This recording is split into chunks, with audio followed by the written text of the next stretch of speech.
Est-ce qu'on peut remercier toute l'équipe ce matin pour ce qu'ils ont fait?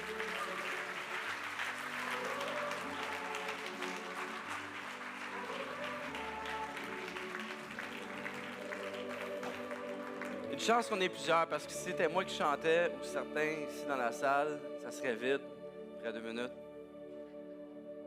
Alors qu'on passe à la prochaine partie, j'inviterai les enfants à monter pour leur présentation à eux au deuxième étage avec ECR Junior. Vous pouvez aller maintenant.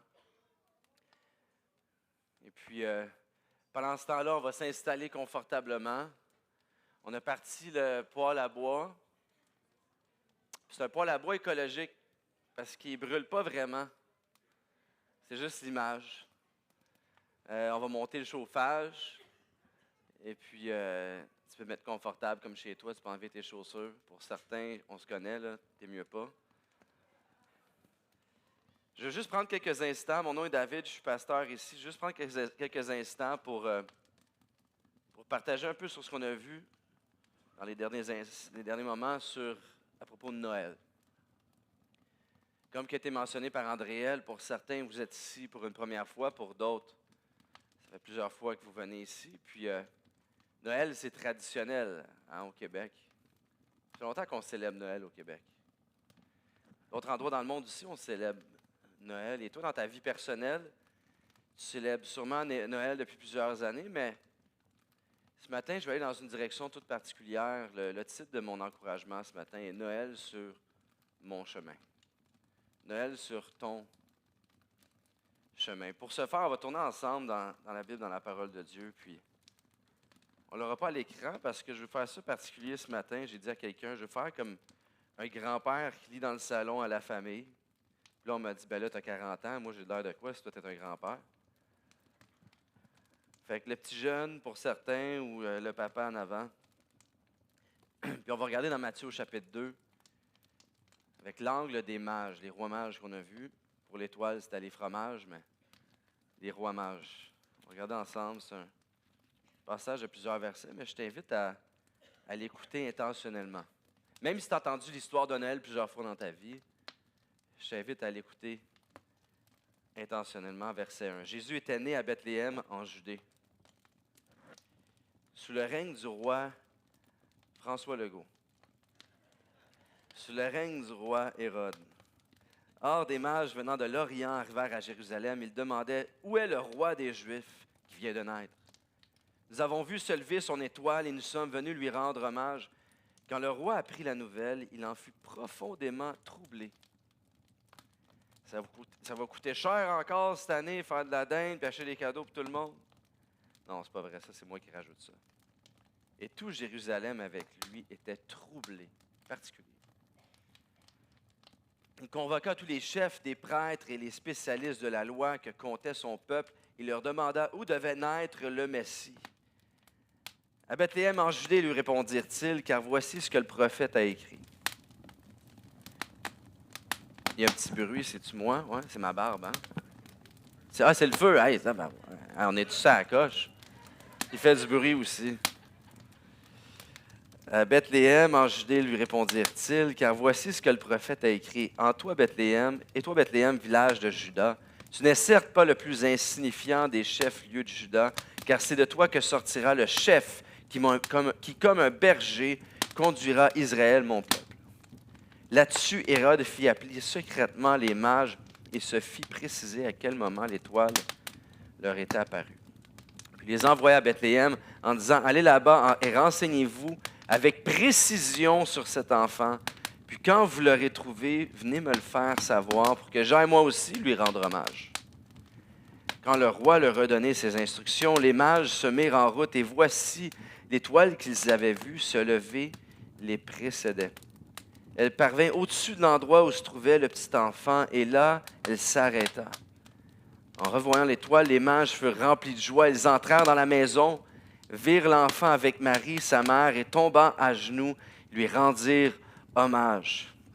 Puis ils ouvrirent leur coffret et lui offrirent en cadeau de l'or, de l'encens et de la myrrhe. Cependant, Dieu les avertit par un rêve de ne pas retourner auprès d'Hérode.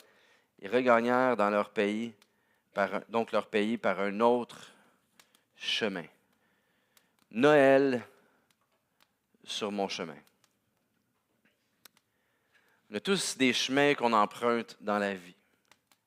Des chemins qui nous sont imposés parce qu'on ne choisit pas l'endroit où on est né. Des chemins qui nous sont imposés parce qu'on ne choisit pas l'endroit où on grandit ou qui nous élève, qui sont nos frères et sœurs. Parfois, ça tombe bien dans le tri de la vie. Tu t'entends bien avec ceux qui sont proches de toi. Parfois, ça tombe bien qu'on se voit juste une fois par année à Noël. Peu importe le cheminement que tu as dans la vie, je crois sincèrement qu'alors qu'on est dans un moment où est-ce que tout s'arrête, tous les magasins vont être fermés le 25 décembre, on prend un moment de pause, on reflète sur certaines choses.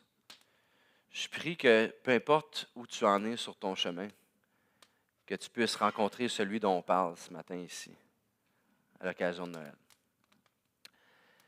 Pour certains d'entre nous ici, on vient d'une certaine génération où est-ce que dans le temps des fêtes, il y avait une certaine tradition avec toutes les familles qui se rassemblaient. Puis aujourd'hui, des familles qui se rassemblent, c'est assez simple. Il y a 2 enfants, 3 enfants. À l'époque, on était 12 chez nous. Imagine 12 plus 12 plus 12 à se rassembler. Je me souviens, mon grand-père me disait, ou ma grand-mère, je ne me souviens plus trop, eux, ils se rassemblaient, ils étaient vraiment plusieurs enfants, là, dans les dizaines, dans un appartement sur le plateau Mont-Royal, puis il y avait une autre douzaine d'enfants, la grande famille qui venait, puis ça dormait tout dans un 3,5, puis ça se rassemblait, puis ça riait, puis c'était plaisant. Tout le monde était dans le même lit, cordés comme des sardines. C'était plaisant. Aujourd'hui, plus verglaçante m'a resté à la maison. Les temps changent. Aujourd'hui, les fêtes, c'est plus célébré comme avant, ici au Québec. Il y avait une époque où est-ce que l'aîné faisait la bénédiction pendant les fêtes. Les temps changent. Je ne sais pas pour vous, on parle de chemin, mais moi, étant de ma génération, je viens d'avoir 40 ans pas si longtemps, fait que je me sens pris entre 2 générations. Je ne suis pas en crise existentielle, je ne vais pas m'acheter une Corvette. De toute façon, je n'ai pas les moyens. Chance. Mais moi, ma génération, on connaît le GPS. Tu vois, à quelque part, tu mets ton GPS. Malheureusement, moi, aujourd'hui, je me sers de mon GPS même pour aller chez moi. Ça va pas bien. Parce que tu deviens dépendant. C'est assez pratique. Tu vois s'il y a du trafic, tu vois s'il y a de la police, tu vois s'il y a des choses sur le chemin qui apparaissent. Puisque même si tu prends le chemin habituel de tous les jours, il peut y avoir une surprise, la construction, peu importe, ça te sauve du temps, c'est pratique. Du point A au point B, et puis il y a un endroit où est-ce qu'on va avec ma belle famille, dans les cantons de l'Est, terrain familial, puis à chaque fois qu'on y va, ça prend un certain temps. Moi, je suis assez, il faut être efficace, je veux profiter. On a juste 3 jours, il faut arriver rapidement, on met le GPS, le chemin le plus rapide. On ne regarde pas la route autour de nous, on regarde le point d'arrivée, on fonce. Puis pour certains, qui sont un peu plus vieux que moi, des boomers dans la famille, eux autres, tu passes pas par le pont Mercier, Farnham, tu prends pas la 44, puis après ça, tu tournes, il y a Gendron à côté. Moi, je suis perdu, moi, je prends le GPS. C'est une autre génération, tu sais, la génération de je m'en vais dans le bas de la ville. Nous, on ne dit même plus ça. La génération de OK, on se rejoint là-bas, moi, je mets mon GPS. Eux autres, tu passes par Chabanel, après ça, tu vas tout droit, tu tournes de Lormier. Il y a le nettoyeur qui est là, c'est plus le même gars. Tu vas à droite, il y a un boulot qui est cassé, tu vas par là. Moi, je ne me souviens même pas des détails en route vers chez moi, entre la job et chez moi. Tu sais. Une autre génération. Je me souviens de moment donné, pour aller dans les cantons de l'Est, l'endroit familial, je l'ai testé. Mon père me disait, passe par Farnham, passe par Mercier, prends les petites routes de campagne. Enjoy the road, tu sais, apprécie le moment pendant que tu te rends là. C'est peut-être un peu plus long, mais ça vaut la peine. Puis je l'ai fait une fois, ça a changé mon expérience complètement. Prendre l'autoroute, te rendre du point A au point B, c'est pratique, mais de prendre un chemin différent que tu n'es pas habitué de prendre, ça donne un peu un sens à ton cheminement. Ça donne un peu un but au-delà que de se rendre là-bas pour vivre le moment. Tu commences à vivre le moment à partir du moment où tu quittes chez toi. Il y a un sens sur le chemin. Tu rencontres des gens, tu arrêtes à des endroits, il y a du paysage. Tu reflètes sur des choses, tu parles avec les gens dans la voiture. Tu vis une expérience, ça donne un sens. On vit dans une époque où est-ce que ma vérité, c'est la vérité, ta vérité, c'est la vérité. Toutes nos vérités sont la vérité. C'est un peu compliqué. 1 + 1 = n'importe quoi. Puis c'est vrai. Maintenant, c'est pas vrai que toutes les vérités sont vraies, mais la vérité, par contre, elle est pour tous. Sans jugement, sans restriction. Elle est disponible pour tous. Et la vérité de Noël est disponible pour tous. Elle n'est pas simplement pour un groupe de personnes qui sont religieux, assidus, plus spirituels que des autres pour avoir une révélation particulière de ce que c'est Noël réellement, au-delà de ce qu'on pense que c'est commercialement. C'est une révélation qui est personnelle et qui est disponible pour toi cette année. Noël, c'est la venue du Sauveur du monde. C'est assez incroyable, hein? C'est assez grand comme déclaration, le Sauveur du monde. Déjà, s'il peut me sauver de mon gouvernement en ce moment, de mon boss, de ma belle-sœur, ma belle-mère, le Sauveur du monde, c'est gros. C'est un peu dur à saisir. Peut-être pour ça qu'on se sent déconnecté de ce principe-là. Hein? Le grand soulagement pour l'humanité, la solution pour l'humanité. C'est une grande fête. Et peut-être parce que c'est tellement grand, tellement historique. Je veux dire, notre calendrier est basé sur la fête de Jésus. Peut-être parce que c'est tellement grand, c'est tellement déconnecté de notre contexte à nous, dans notre vie de tous les jours, nos difficultés à nous, nos circonstances, qu'on a la misère à saisir le sens réel que ça peut prendre, tout simplement pour ce que c'est collectivement, mais pour moi, personnellement, encore plus. Surtout quand pour Noël, pour moi, c'est tout simplement une fois par année, les cousins et cousines que je vois de temps en temps, comment ça va, les mêmes conversations, ma tante Madeleine qui sent la cigarette, qui me donne un bec sur la joue, puis que j'ai encore du rouge à lèvres après une semaine. Tourtière à goût de boulette, la dinde trop sec. Ouais, bonne, grand-maman. On a un sens cognitif de ce que c'est Noël. Du monde, le petit Jésus. Mais est-ce qu'on a vraiment une rencontre intentionnelle avec cette personne de Jésus? Est-ce qu'on a vraiment une révélation personnelle de ce que c'est ou on fait juste simplement embarquer dans le mouvement de ce que c'est parce que tout le monde le fait, puis on le fait les yeux fermés, puis on suit la parade? Il me semble que c'est un peu dommage de prendre du temps dans ton année pour faire quelque chose qui ne veut rien dire pour toi ou pour moi. Dans le passage qu'on vient de lire, on voit principalement deux personnes, deux groupes de personnes. On voit Hérode, le roi de la Judée, celui qui se sent menacé par la venue de Jésus. On voit qu'il est troublé. Le peuple aussi est troublé. Maintenant, ils attendent un Messie depuis des centaines et des centaines d'années, prophétisé. Des prophéties, encore aujourd'hui, si tu allais étudier, confirmer l'une de l'autre de la venue d'un Messie. Maintenant, eux s'attendaient, ils avaient une perception de qui était leur Messie. Ils s'attendaient à avoir leur Messie de cette façon, mais ils arrivent dans une façon tout à fait contraire à comment ils l'avaient perçu. Maintenant, les prophéties n'ont pas changé, mais ils l'ont interprété à leur façon personnelle, au point qu'ils ont de la difficulté à rencontrer qui il est réellement, le vrai sens de ce Noël qu'on célèbre aujourd'hui. Maintenant, on voit aussi les mages. Traditionnellement, dans la crèche sous l'arbre, c'est encore une crèche intacte. Pour certains, bon, le bœuf n'est plus là, fait que tu mets une Barbie ou tu mets quelque chose pour remplacer. Il n'y avait pas trois mages, nécessairement. Certains disent qu'il y en avait deux. Ce n'est pas ça nécessairement qui est important ce matin. Mais on voit les mages, eux autres, qui sont dans une autre perspective. Ils sont sur un autre chemin, sur le chemin de l'espoir. Il y a un espoir. Ils se réjouissent quand ils voient l'étoile au-dessus de l'endroit où est-ce que le Messie est placé. Deux expériences, deux chemins. La menace, la peur pour le roi et l'espoir pour les mages. Deux sens différents. Il y a un sens à ce Noël. Moi, je t'invite cette année à le découvrir pour toi personnellement. Pourquoi prendre ce temps si ce n'est que pour rentrer dans simplement des habitudes qui n'ont pas nécessairement un sens personnel pour moi. Je peux vivre la générosité des cadeaux de Noël envers ma famille et les gens plus démunis. Je peux vivre la paix des congés de Noël. Je peux vivre l'amour et la reconnaissance d'être en famille. Je peux vivre la joie du bonus. Puis si tu n'en as pas eu, la fête de bureau, puis si tu n'en as pas eu, tu peux vivre la joie de ne pas voir tes collègues que tu n'as pas le goût de voir pendant 2 semaines pour certains. Mais c'est juste de l'emballage s'il n'y a pas le vrai sens.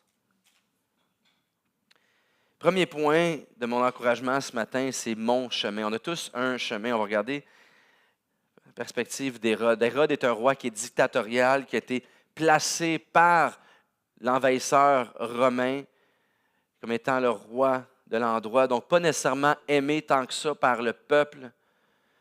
Et lui qui veut tenir à sa position, qui veut garder le contrôle, quelqu'un qui se sent constamment menacé, qui a même fait tuer des membres de sa propre famille pour garder le contrôle de son trône, se sent menacé par la venue de ce futur roi. Celui tant annoncé dans les prophéties comme étant le descendant direct du roi David, pendant que lui n'est pas descendant de David. Et il consulte les experts, il consulte ceux qui connaissent vraiment la matière. Il ouvre TVA Nouvelles, ben peut-être pas, Radio-Canada. Il va voir les experts, il écoute pour avoir le son de cloche. Il y a des prophéties qui sont mentionnées, comme on a lu dans le passage. Il y en a tellement, et puis on y parle un peu pour essayer de déceler à la façon d'un détective pour savoir est-ce que c'est vraiment la menace dont je pense. Dans Nombre, au chapitre 24, verset 17, voici une prophétie.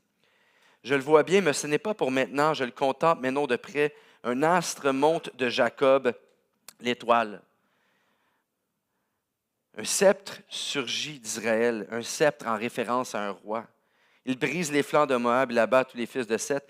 Édom sera conquis au verset 18. Édom sera conquis. Hérode, le roi, était d'Édom. On s'entend quand tu vois des prophéties comme ça, tu te dis, ouais, il fait pas beau aujourd'hui.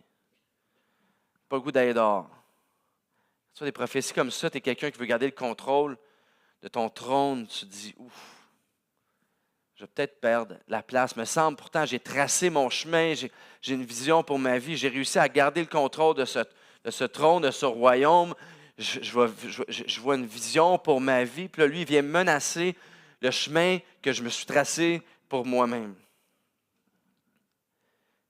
Tu vois, pour le roi Hérode, c'était peut-être facile dans un certain sens, peut-être plus facile à accepter de voir les prophéties, d'accepter qu'il y a un sauveur qui vient, un sauveur peut-être pour donner de l'espoir au peuple il y a un envahisseur romain ou sauveur d'une façon spirituelle. C'est peut-être facile pour lui de le voir comme étant, hey, la manifestation de Dieu, c'est correct, il va rester à l'Église. Mais roi, c'est un peu dur à accepter pour lui. Je ne sais pas pour toi, mais pour certains d'entre nous, parfois, quand on est dans un cheminement de foi, on peut accepter Jésus comme étant quelqu'un qui a des bonnes valeurs, on peut l'accepter comme quelqu'un qui a apporté du bien dans ce monde, mais de l'accepter comme roi, ça peut être difficile. Parce que de l'accepter comme roi, c'est d'admettre qu'il doit prendre la première place dans ma vie. De l'accepter comme roi, c'est de laisser aller un peu tranquillement le contrôle que je pense avoir sur ma vie. De l'accepter comme roi dans ma vie, ça peut être difficile parce que je suis en train de dire que je ne suis pas vraiment le roi de ma vie. Mais c'est correct d'avoir ce sentiment-là. En fait, tout être humain rencontre ce sentiment-là. Même ceux qui ont accepté qu'il est roi dans leur vie aujourd'hui. En fait, c'est le cheminement de la foi. Le cheminement de la foi envers un Dieu que tu ne vois pas nécessairement physiquement devant toi. Le cheminement de la foi d'un Dieu qui n'a pas complètement été révélé entièrement encore, même si tu as certains pas de foi ou une certaine démarche spirituelle qui a été faite. C'est le cheminement naturel de la foi. C'est ce fameux pas de foi qui dit, quand on regarde dans la Bible, il est celui qui vient frapper à la porte et tout ce que je fais, c'est simplement répondre à lui qui vient et lance l'invitation. Tu vois, Noël, c'est une opportunité pour toi et pour moi, que tu sois quelqu'un qui a une démarche de foi ou non, de répondre à celui qui cogne à ta porte cette année.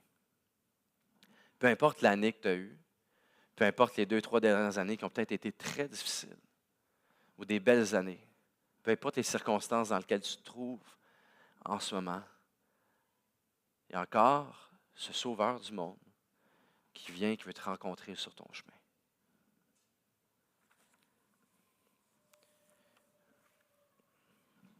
On voit un peu plus tard, tu vois, les enfants, ils ont du fun, la programmation pour les enfants. C'est pour ça qu'on leur a pas donné du coke ce matin. Moi, quand j'étais jeune, pour moi, c'est traditionnel, c'est pour ça que j'ai mis ça, c'est des petits... chez moi, c'était santé, on ne buvait pas de liqueur, sauf à Noël. Fait qu'on buvait du coke. J'en prendrai pas un matin parce que je veux vivre longtemps. Mais pour d'autres, tu mettais ça près du sapin pour que papa aille en manger la nuit. Il se sacrifiait pour faire semblant que c'est le Père Noël. Pauvre papa. Maintenant, c'est quoi? C'est le lutin qu'on cache qui se déplace la nuit. Il me semble, moi, quand j'étais enfant, si c'était une tradition, j'aurais eu peur. Ça ferait un peu exorcisme. Mais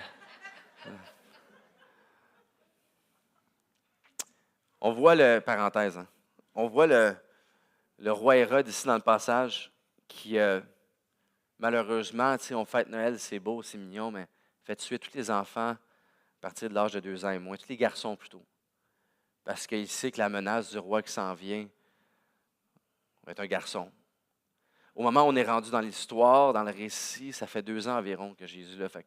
L'image avec Jésus dans la paille, le bébé, c'est correct ce matin, là, mais il y a peut-être environ un peu plus de 2 ans. Et dans le Terrible 2, Jésus n'a pas eu. Le roi Hérode, menacé, fait tuer les enfants 2 ans et moins. Il se prépare assez tôt. Il veut s'assurer que la menace ne va pas grandir, qu'il ne va pas prendre de l'influence, que l'ennemi va être éliminé le plus tôt possible. Tu vois, pour toi, peut-être que tu es ici aujourd'hui, pour toi d'accepter ce Jésus comme roi de ta vie, comme sauveur, comme Dieu, celui qui apporte réellement la paix, l'amour. C'est difficile parce que assez tôt dans ta vie, tu n'as pas connu nécessairement des Noëls joyeux, tu n'as peut-être pas connu des Noëls ou une famille qui t'a apporté ce que tu aurais espéré connaître. Tu n'as peut-être pas connu un cheminement jusqu'à aujourd'hui, même, qui était rempli de joie et d'amour, comme on déclare, comme étant la saison aujourd'hui. Peut-être qu'assez tôt dans ta vie, que ce soit l'ennemi ou les gens autour de toi, ou toi-même, par certains moments, certaines erreurs que tu as faites, on t'a scié les jambes, tu n'as pas eu la chance de marcher sur le chemin que tu aurais voulu. Mais je peux juste te dire une chose, il y a une raison pour laquelle on célèbre Noël à chaque année. C'est parce que ce n'est pas une réalité qui était pour le passé, c'est une réalité qui est pour toi aujourd'hui, qui va l'être encore demain. Il n'est jamais trop tard. Peu importe ce que tu as vécu dans le passé, Jésus est quelqu'un du présent qui va agir dans ta vie aujourd'hui. Point numéro 2, le chemin. Il y a mon chemin, mais il y a le chemin. Il doit y avoir un chemin pour se rendre à quelque part. Oui, tous les chemins mènent à Rome, mais je ne suis pas sûr si je prends le 117 à matin vers le nord, je vais me rendre à Rome. Mon laurier va être décevant si je le compare à Rome. Mon chemin, mais il y a le chemin. Les mages. Je vais aller rapidement. Les mages. Les mages sont des savants d'Orient aujourd'hui, époque Perse, Babylone aujourd'hui. L'Iran se rend en Judée, un peu l'Israël aujourd'hui. Pas de voiture, en chameau. Ça prend un peu de temps. Eux ne sont pas des gens qui viennent du judaïsme, ce sont des gens entourés avec des gens qui viennent du judaïsme, qui ont vécu dans ces endroits-là. Ils ont des brides de ces prophéties, des astrologues qui étudient les astres, qui recherchent à avoir d'un aspect scientifique, sont émerveillés par la connexion de tout ça, prophéties, les astres. On ne sait pas nécessairement si c'est une étoile, si c'est une comète. En tout cas, on sait que c'est un phénomène surnaturel qui se passe dans le ciel, qui s'est produit avec cette étoile. Suivent cette étoile, et ce sont des gens d'un intellectualisme, c'est un mot, profond. À un point tel qu'ils sont reconnus. Aujourd'hui, on dit des rois mages, ce sont des gens, des mages, des savants, ils ont tellement de crédibilité qu'ils peuvent se pointer, ils peuvent venir devant le roi pour parler avec, pour dire « Hey, on en est rendu là dans nos recherches, peux-tu nous aider un peu? On va savoir, il est où ce Messie, on veut savoir cette étoile nous mène où? » Et on voit des mages. C'est assez particulier parce que dans notre société, où est-ce que la science est devenue la prime de la vérité ultime, avec raison et crédibilité, on s'attend souvent à voir peut-être des bergers se prosterner devant un Jésus. Votre affaire, là, vous chantez le dimanche matin, là, vous rassemblez, bien valeur, ce n'est pas pour moi. Cette béquille qu'on dit souvent par rapport à ce Dieu pour certains qui sont plus faibles. Puis là, on a les sommités de la société qui se prosternent devant Jésus. Il y a plusieurs mois, il y a un jeune homme du nom, et je ne vais pas massacrer son nom, Young, je n'ai même pas noté son nom, ça va bien.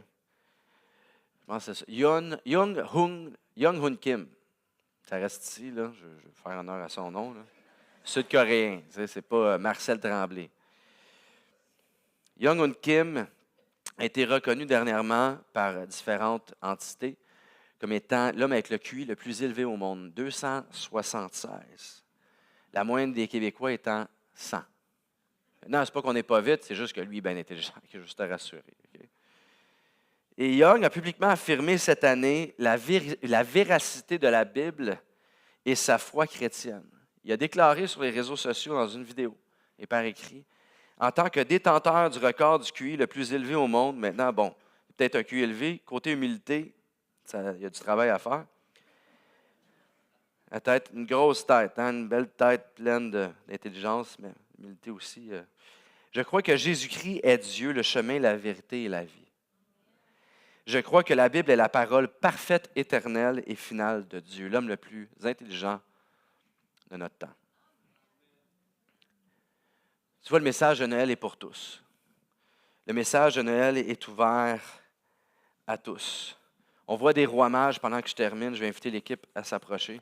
On voit des rois mages qui se rendent à Jésus. On voit des gens d'une classe de la société, des mages. On voit des bergers d'une autre classe de la société qui étaient considérés comme étant des gens qui n'étaient pas nécessairement les plus désirés. On voit des bergers qui viennent un peu plus tôt, mais on voit des mages, comme j'ai mentionné, qui arrivent au moment où est-ce que Jésus a 2 ans. On dit que Jésus est dans une maison, il n'est plus dans une crèche. Une chance. Il peut être là un peu dans une crèche. Il est dans une maison, les mages arrivent, ils ont fait un long chemin, ils ont étudié pendant longtemps pour se rendre à lui. Ça leur a pris du temps quand même pour se rendre à Jésus. Un peu décevant si tu veux être dans la gang comme les rois mages, puis si tu voulais être, hey, moi, ça va être cool, je vais faire partie des statues qui sont dans la crèche dans le futur, on ne devrait peut-être pas les mettre aujourd'hui. C'est arrivé 2 ans plus tard, ça a pris un certain temps. Ils vont vers un roi pour avoir des indices, puis ils arrivent à voir Jésus, ils se prosternent devant lui. Tu vois, souvent dans nos vies, même si tu es quelqu'un qui vient à l'Église depuis longtemps, ça peut prendre du temps à avoir vraiment une révélation comme tu veux l'avoir pour ta vie, une réponse à tes prières, une direction pour ta vie, pour le chemin que Dieu a pour toi, un plan. C'est quoi ton plan pour ma vie? Ça, ce qui est beau avec Dieu, c'est que autant que lui, il t'aime, autant que tu es la prunelle de ses yeux, c'est un peu plus à propos de lui qu'à propos de moi dans cette vie. Et puis Noël, c'est le temps qu'on prend pour s'arrêter et se rappeler de ça. Et la raison qu'on dit ici entre nous que c'est une bonne nouvelle, c'est que même si c'est à propos de lui, ce n'est pas à propos de moi qui se rend à lui, c'est à propos de lui qui s'est rendu à moi sur mon chemin. Noël, c'est la célébration du Sauveur du monde qui me rencontre sur mon chemin, qui donne un sens à mon chemin. Puis je ne sais pas cette année si ton chemin a eu du sens. Je ne sais pas, t'en es où. Mais je crois sincèrement que Dieu veut te parler cette année, comme qu'il veut me parler à moi aussi. Peut-être que ça a pris du temps pour les mages de se rendre vers le Sauveur du monde. Peut-être que ça t'a pris du temps, puis ça te prend encore du temps. Tu te dis, pourtant, ce n'est pas encore arrivé dans ma vie, mais laisse-moi te dire, il n'est jamais trop tard. Peu importe ce qui peut se produire, Jésus, les prophéties étaient données depuis des centaines d'années. Il est venu quand même si le peuple attendait un Messie, va-t-il arriver un jour? Tôt ou tard, en son temps, Dieu intervient au bon moment sur mon chemin. Je t'invite à te lever avec moi, on va terminer ensemble en prière. On va chanter un dernier chant ensemble. Alors que les têtes sont penchées, les yeux sont fermés, j'aimerais ça simplement prier pour toi rapidement. Si tu es ici pour une première fois, c'est la première fois que tu entends le message de Noël de cette façon. Tu n'es pas quelqu'un nécessairement qui va à l'Église. Ce n'est pas une façon de te pousser, te tirer à revenir à l'Église nécessairement, peu importe ce que tu fais. C'est plus à propos de te donner une opportunité de pouvoir avoir une relation avec ce Jésus dont je te parle, de le rencontrer sur ton chemin alors que lui vient vers toi, alors que les têtes sont penchées, les yeux sont fermés. Je vais faire une courte prière. Puis si c'est toi ce matin, je t'invite à le prier dans ton cœur pour toi. Seigneur Jésus, je suis ici devant toi, tel que je suis. Tu vois l'année que j'ai passée, tu vois la vie que j'ai passée. Tu vois où est-ce que j'en suis avec toi ou sans toi. Je reconnais non seulement ce que tu es le sauveur du monde, non seulement ce que tu es Dieu, mais je reconnais que tu es roi de ma vie. Je veux te donner, je veux que tu prennes la première place dans ma vie. Je sais que tu me reçois tel que je suis et que tu ne veux pas me laisser tel que je suis. Dans ton amour, dans ta grâce, je reçois la vie que tu as pour moi. Amen. Pendant que les têtes sont penchées, les yeux sont fermés, on prend un moment. Puis on va entrer dans le prochain chant que tu connais. Si tu ne connais pas les paroles à l'écran, Minuit chrétien. Je t'invite à ne pas le chanter d'une façon générique comme tu le connais depuis longtemps, mais d'une façon personnelle, sur ton chemin là où tu es, alors que lui vient te rencontrer avec ce chant. Chantons ensemble.